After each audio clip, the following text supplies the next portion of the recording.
I wanted to tell you about a potentially tragic story that we had at the clinic recently.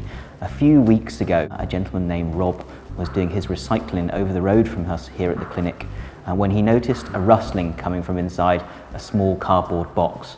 Now he thought that he was going to have to deal with a rat, but when he opened the box he found a very small, distressed little puppy. Now Rob brought the puppy straight round to us here at the clinic, and we couldn't really believe what we were seeing. It was a teeny tiny little puppy, probably around about 6 weeks of age, and the puppy was close to death. He was really cold, and he had a really low sugar level, and he was really weak. He was almost non-responsive, and it was really touch and go with him, and we had to fight to bring him back. So we had to give him lots of sugar injections to raise up his sugar level. We had to spend a long time, hours, trying to warm him again. We really didn't know if he was going to make it, and actually one of the nurses took the unprecedented step of taking him home so we could round the clock monitor and care for this puppy to bring him back. But I'm pleased to say that he did go on to make a good recovery.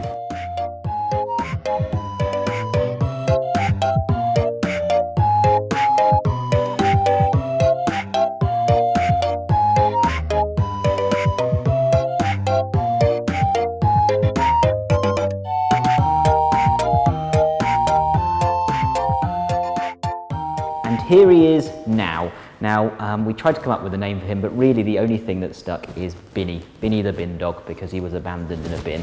And as you can see, he's grown loads from when he first came in, and he's really happy and healthy now. And I'm pleased to say that the nurse that looked after him in those initial periods has actually wanted to keep hold of him. So he now has a forever home with her. And more than that, the good people at Vet's Kitchen Food have sponsored him for life. So he gets free dog food for the rest of his life. So hopefully he's going to go on now from that tragic beginning and leave a superb, excellent life, and possibly a famous one too. Now obviously we weren't really sure what he is, so what we wanted to do was we ran a little DNA test which tells us what his genetic makeup is, and I have the results here thanks to the kind people at DNA Worldwide who did a free test for us. We now know what he is. So on one side of his family, one of his parents was a mixed breed of Border Terrier and Parson Russell Terrier, and on the other side was even more of a bit of a mixed breed, and it's come back as a mishmash of Pomeranian, Basset Hound, Wire Fox Terrier, Yorkshire Terrier and Curly-Coated Retriever. So there's quite a lot going on in there, and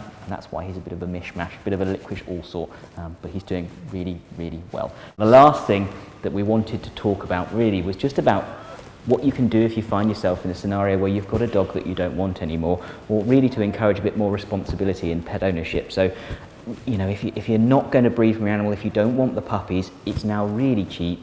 There are schemes to help you to get them neutered, all right, so that they don't have unwanted litters.